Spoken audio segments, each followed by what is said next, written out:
Africa Content TV.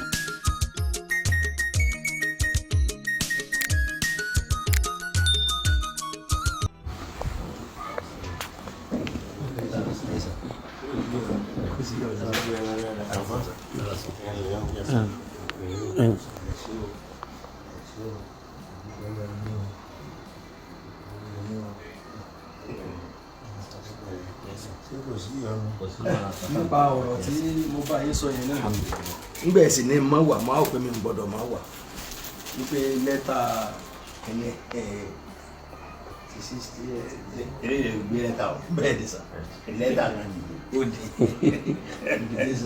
invitation yìí ni sà. Allahu Akbar kabira, Allahu Akbar kabira. Masha Allah, barakallahu fi. Ọlọ́run mo fa àlùbáríkà sí. Ọlọ́run mo fa àlùbáríkà sí. Ọlọ́run mo fa àlùbáríkà sí. A ṣe inú wa ó sì dùn. Ara wa ó sì yá. Àlùbáríkà ó sì wọ́n náà rọ̀ wọ́n. Àtẹ lánàá, àtẹ lónìí, bọ́bá dọ̀là àmì ìpè. O sì ní parí máyé lára. O ní parí máyé lára. O ní parí máyé lára. Àwọn Yorùbá wọn ní ìlú èdè tí ń pa gbóngbò.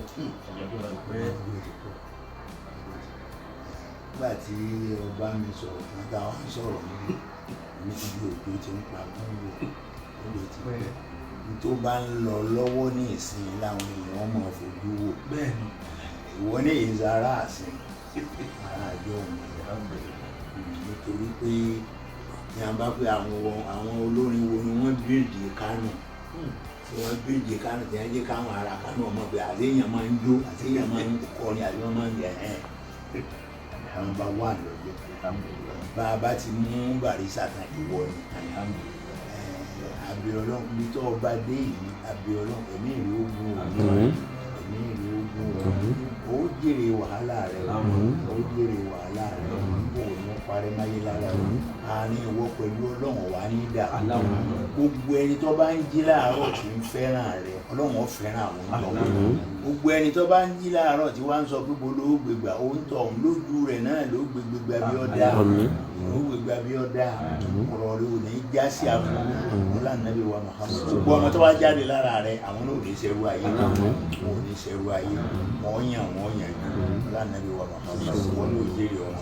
ó jèrè àwọn ọmọ ó jèrè àwọn ọmọ ọ̀là nàbí wa Muhammad ẹ bá ti gbọ́ káyìndé rẹ Ọlọ́run bá mi ṣàánú ẹ Ọlọ́run bá mi ṣàánú ẹ Ọlọ́run bá mi ṣàánú ẹ Amẹ́ríkà tó wà ní ọlọ́dún ọmọ sórí rẹ Abdul Fattah wálé náà kọ́lọ́n kọ́ wọlé àná Muhammad kọ́ bára alé dáadáa àbámọ́ àtẹ̀lé ọgbà tó ń lọ ọlọ́mọdé rí bẹ́ẹ̀ àwa náà mọ̀sálá ìmọ̀mọ̀ arátẹ́gùn Ọlọ́run gbà ńlẹ̀ yìí náà ní kọ́lọ́n wọ́n sọ̀rọ̀ ọlá nàbí wa Muhammad kò ní fi ìbànújẹ́ kankan sínú ọ̀rọ̀ ọlá nàbí wa Muhammad ọlá